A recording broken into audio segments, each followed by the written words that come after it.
Oh, hello everyone. Looks like everything's working. We got sunshine out here in the yard. This is my Peru State birdhouse behind me. It raised a family of chickadees that may come by while I'm here. They like to do crazy things like sit on the computer. At any rate, kindled the new story for this week, Carbon Diaries 2015, and uh, and I think as I noted in a previous video, that it gives you a nice contrast with the first three books you read, because yes, our narrator, the narrator of Carbon Diaries 2015, is Laura. There is a sequel to this where she goes to the continent where Ravi is. Um, Called Carbon Diaries 2017, 2 years later, and things aren't getting all that better. But it's a fun read if you have a chance to look into it. But I've read it a couple times and just enjoy. She's so snarky that it makes me happy, especially since I raised teenagers, so I recognize a lot of what goes on, and you will too. Um, Despite the humor, uh, or because of it too, the humor of her turmoil as a 17-year-old and her what seems to her incredibly dysfunctional family, with Kim forever in her bedroom because she can't have a gap year in the United States. Gap year is not tested on this. A gap year would be traditionally, after you finished college. Here it refers not to university but to secondary, high school basically is what's going on. If you were wondering how someone got a parent-teacher meeting in college.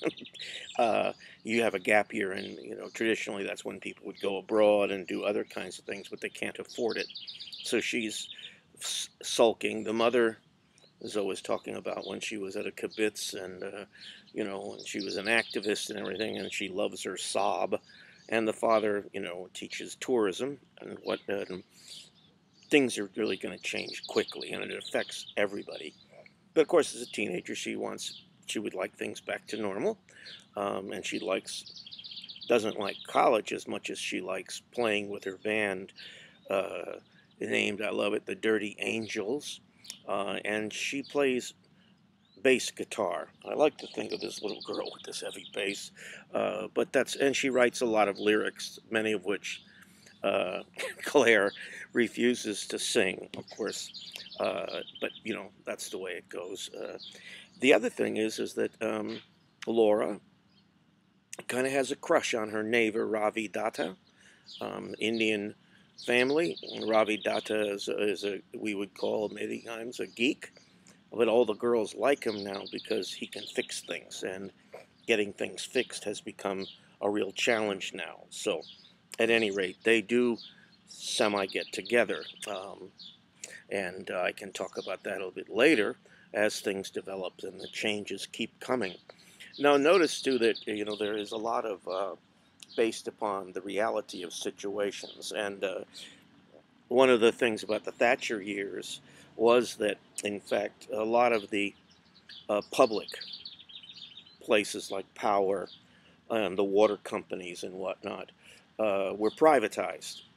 And so a lot of people, including in the newspaper she's reading, will blame those companies because instead of doing upkeep on the power grid, for instance, these companies, the claim would milk the companies to get money out of them as opposed to maintaining them. And you find the Thames Water Company, they're all saying, well, why should we have to have all this rationing when millions of gallons of water are wasted every year because you don't fix the pipes? So these are the kinds of things that are related to actual circumstances in England. For instance, they're mad at France, a lot of the people, because France won't let natural gas shipments, go out. Other countries, I think Denmark is one of them, is continuing to give. But you see, we always think of the British having that North Sea oil off the coast of Scotland, but as they say there, well, we don't get it anymore. so that England has become entirely, and here I mean Great Britain, on imports, and that's a problem. The country used to get a lot of money, but the oil has run out since the 70s.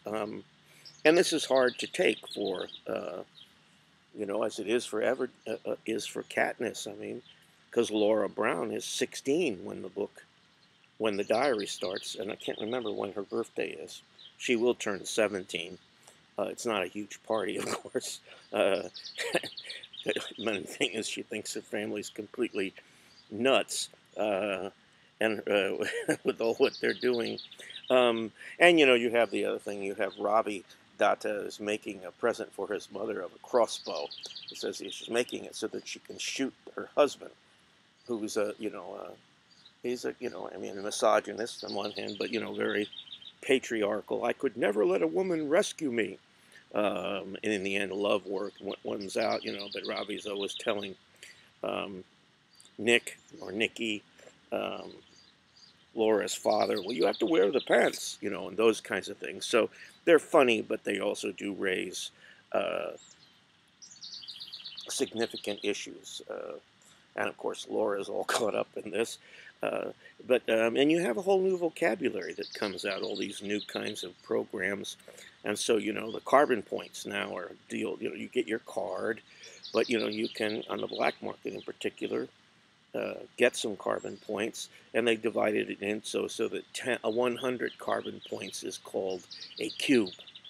And there's a cooler and a chiller, but the cube is, I like that, the 100 carbon points, a cube. So someone like her daughter, like Kim, has been caught up with the leaders, Tracy and the rest of them, and she says, I'm only doing a little kind of a chiller here or there with respect to gas bills and bus passes. But, of course, you don't want to be involved with this group of people who are running the underground black market. She has another friend in the store. There's Keir. I'll get to him in a minute, the hairstylist. But Arthur Stout Wilson is 89 years old and a veteran of World War II. At one point, she says, "My God, he's like Forrest Gump. He's been at every major every major event, in the history." But he's interesting to have perspective because, of course, this is all new to Laura. This kind of catastrophe where you have rationing and all these things, and Arthur's lived through rationing during World War II.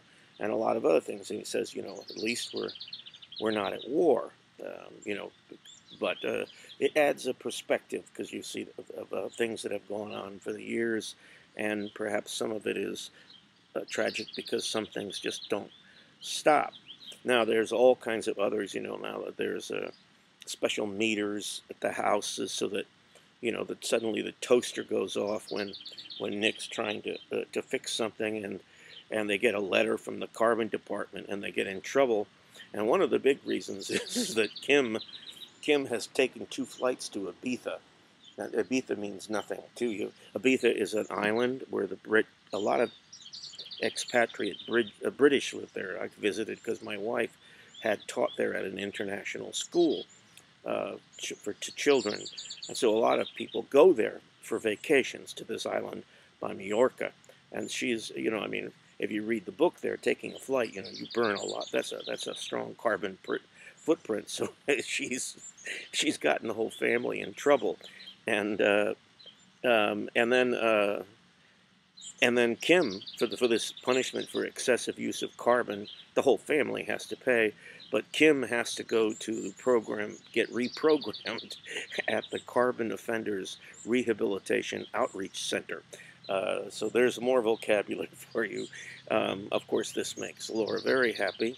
And everybody has to try to adapt to these things. The former hairdresser, Kirian, for instance, starts a new company called Carbon Dating. And some of it's really funny, like the surfer do. Before, all I had to do, man, was walk into the bar and the babes were all over me. There are serious kinds of things, too, about, dating has taken on a whole new thing once these crises hit. And so this is, I mean, part of it is funny, but part of it is also emphasizing the idea that what was before never really was what it looked like to begin with, but also that, change does come and everything might not be back to normal. This is hard for a 16, 17-year-old to take. We learn about what goes on in Europe from the newspapers and whatnot. And then Amy, her cousin, lives in the United States in Washington, and sends um, Laura emails, if you will, and of course Laura sends them back. And both places seem to be going a bit crazy. Um, and I love the band, the Dirty Angels songs, and there's a little bit of by the end of the book, there might be an album out with one of their songs, and indeed in the second book they go to the Dirty Angels go to the continent on a tour with the band, and that's how they get over there, and then you get a look at how terrible things are on the continent. We get hints about it here in the story, but I love the title of the songs. One of the big ones they say, and you get the lyrics to it, is "Death to Capitalist Scum." I love it. Kind of a punky band, but she was saying at one point, Laura says, she's mad at Claire. She says, "I don't want things to be political. I want them to be normal." But of course, everything has become political. And at another point, she says something to the effect. Laura says something to the effect that this is like, right out of a science fiction story. Uh, and of course, that last one's a self-referential. We talked to about metatextual reference because, in fact, it is science fiction, and it does take place, only 2 years in the future. And of course, Laura doesn't do a very good job with college. Is it her sister he writes about, or what goes on with her friend Amy?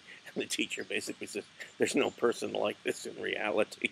But anyway, to get back in college, her favorite teacher she loves to hate,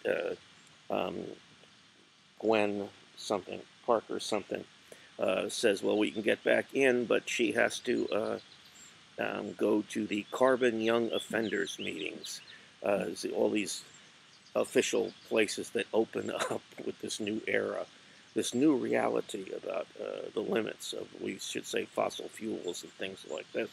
So, but I love it. Carbon Young Offenders meetings. As I said, Kim becomes involved with the leaders, including Tracy, and she says it's in their black market dealings with gas bills and bus passes. But once you get involved with these people, and they're nasty, and they're right in the neighborhood, there's trouble. At the end, of course, they tip over the Jeep and tell them to get the hell out of our neighborhood. And there's this idea at the end of cleaning up, perhaps, since they seem to have overcome the rats and everything else. Is the idea this is going to be kind of a fresh start to a new world, of which nobody's sure. And that's the last line of the book is, these are the things that you have. I love the father now. She says that he acts like the village idiot, embarrassed by her parents' actions. But Laura's father trades in the wife's beloved Sob for a number of the items, including a pig that they name Larkin. And that's after a famous British English poet named Philip Larkin. And Kim says then, yeah, he's that poet that wrote about how his parents screwed him up permanently. It's like, as Kim's mother says at one point. What's her name? I can't think of her name, the mother, but doesn't really matter. Says at one point, why doesn't anybody in this family talk to one another? And then Kim answers, because we don't like one another. And well, at any rate, Laura says she has to admire Kim because she does tell the truth. And again, while the English suffer from the drought, Spain, France, Portugal burns. There are water fights going on over lakes, and between, by the way, the Moroccans and the Spanish, and so the world is very fragile here. And there's the next book. It's all about how much an immigration problem that's going on now, and it's for real. And they get exacerbated. A lot of the regular problems, uh, the shifting circumstances exacerbate them that are already there. And that's one of the big points here. It's not to predict the future; it's to stop it from happening. The mother, and Julia gets one of her zany ideas and says to help the family get along, and other motivations that, well, everybody's going to go to this uh, wolf medicine workshop, which creates some really funny situations with the father. And of course, Laura will run away to go play with the band, and it falls apart. But we know these kinds of groups. Now, towards the end, there's a big vote coming on. It's called the Carbon Vote, and it's going to vote for all the major European countries over there on whether to institute rationing. As we find out in the beginning of the story, there's this 60% rationing that wasn't supposed to go into effect until 2030, but after the Great Storm, they had to, it shut down everything. They had to institute these things, but other places in Europe haven't done it yet, and so they're hoping that they vote to approve energy rationing, so that everybody can share equally, or supposedly everybody will be in the same boat. And it's a close vote, of course. Yeah, and I said it is about a little, romantic love and things like that. And Laura and Ravi do break up because Ravi wins a scholarship to study on the continent, and everything is uncertain. And so he doesn't think it's fair. And as she says, you don't like me enough to stay. And so he'll leave, and then she'll find out that she and Addie has broken up with Sarah. And in the end, they get together, and they rescue Arthur, and Kim's saved, and the father is hurt trying in the flood because, and there's the thing is, the Thames barrier, built in 1984, it was supposed to make it so that if there were a surge, the barrier could close and not let that water come in. And of course, when you're reading there, you have people who claim that, well, it would never work because blah, blah, and blah. And that's a reality, because when the November 215 storm hits, the barrier does not do its job, and all of London, most of London, big parts of London, completely are flooded. People die, and then you find that everybody's worried about cholera. Also, the rat problem, and how we're going to take care of that. And someone had been in New Orleans. At any rate,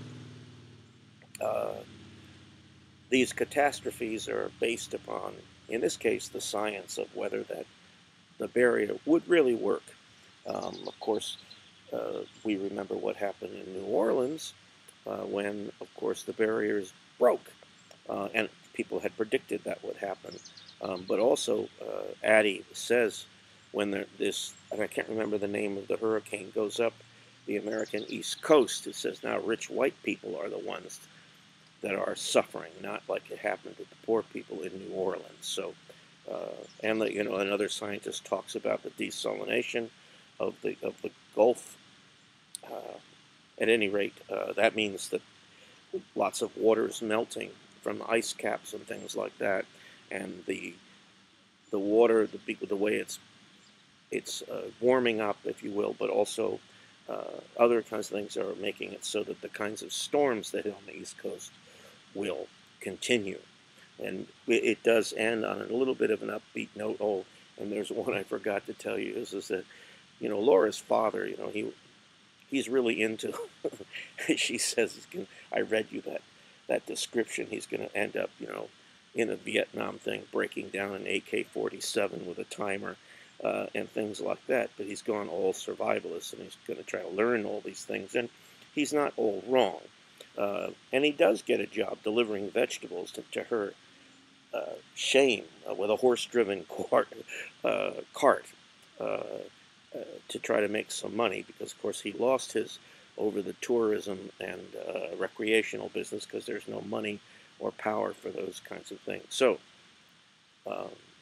looking at what happens when you have incredibly fast change.